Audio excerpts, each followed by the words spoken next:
For 25 years, the halls of the Celestra Palace echoed with a silence heavier than any sound. The queen of the Seraphine Empire, Elira Vera, ruler of half the known stars, had lost her only daughter, the heir to her throne. The child had disappeared during a celebration of unity between star systems. No body was found, no ransom demanded, no hint of betrayal uncovered. The girl had simply vanished as though swallowed by the void itself. The Empire's fleets scoured galaxies, interrogated smugglers, and even forced the oracles of the psychic worlds to gaze into the endless streams of time. They all came back with the same answer. The daughter lived, but where no one could tell. The queen grieved in silence. Outwardly she remained strong, a beacon of power to her people. Inwardly she mourned. Her daughter had been more than her heir. She had been her anchor, her laugh bright as collapsing suns, her curiosity boundless. Now, after decades of emptiness, the palace stood quiet. Courtiers had stopped whispering about the lost princess. The empire carried on. But the queen never let the memory fade. And then, on the eve of the 25th anniversary of her disappearance, the palace gates trembled open. The guards had expected emissaries, perhaps traitors, perhaps the usual delegation of planetary governors with their endless petitions. What they did not expect was her. She stepped into the hall with quiet confidence. Taller now, draped in a simple traveler's cloak rather than the shimmering robes of royalty, but the resemblance was unmistakable. Her eyes, the same shade of crystalline silver as the queen's, stunned the guards into silence. The missing daughter had returned, but she was not alone. At her side stood a human, not a soldier, not a scholar, just a man. Dark hair, travel-worn clothing, boots stained by alien soil. He looked awkward, shifting under the stares of alien nobles with a kind of discomfort reserved for people who know they've stepped into a history book without reading the footnotes first. The queen rose from her throne, her breath caught between disbelief and fury. "Child," she whispered, voice trembling. "Is it truly you?" The girl, now a woman grown, smiled faintly. "It is me, mother. I am Lysera, and I have come home." The court erupted. Ministers gasped. Nobles muttered in disbelief. The rumors they had buried for years now came flooding back like ghosts clawing through stone. The queen descended the throne steps with surprising speed for her age. She reached out a trembling hand, touching her daughter's face as though afraid she was nothing but light and shadow. The touch was real, flesh, warmth. But joy was tempered with questions. "Where have you been?" the queen asked, eyes wet with unshed tears. "And why, in the name of the stars, do you bring him?"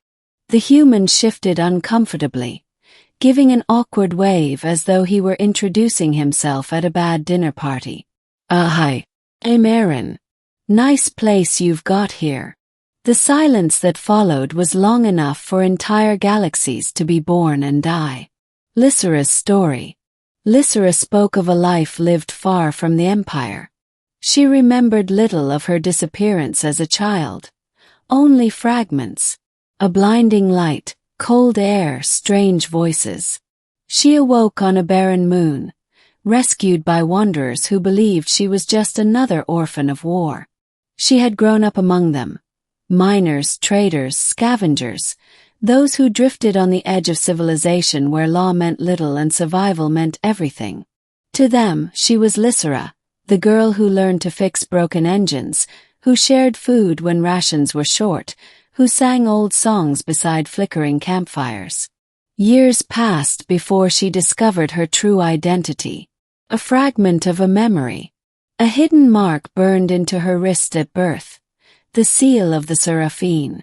She knew then that she was not just another wanderer. But by then, she had no intention of returning. Until she met Aaron. Aaron's role.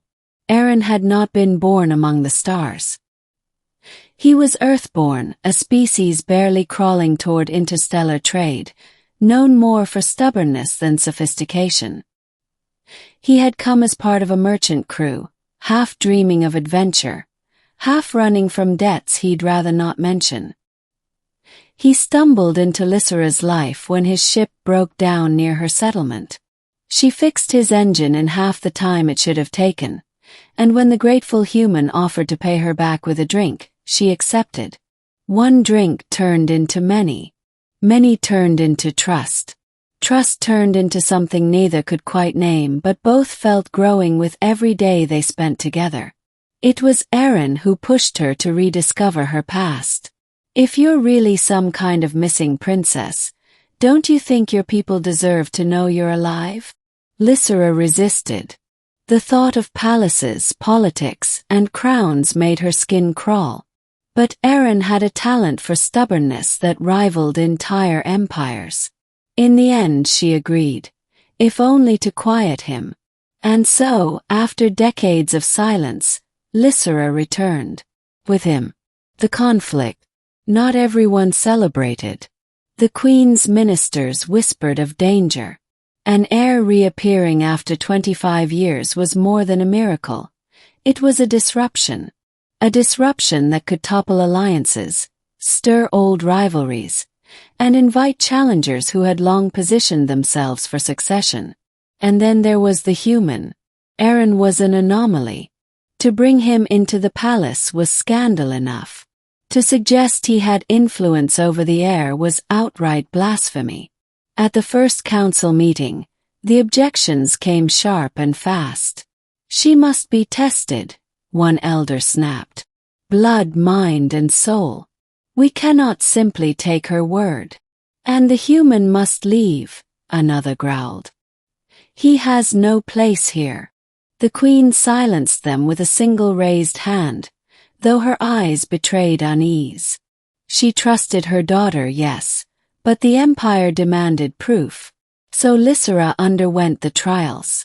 The psychic seers confirmed her memories aligned with the lost child. The genetic archives matched her blood. Even the palace's ancient AI, who remembered every ruler since the dawn of the Seraphine line, bowed before her. She was the heir.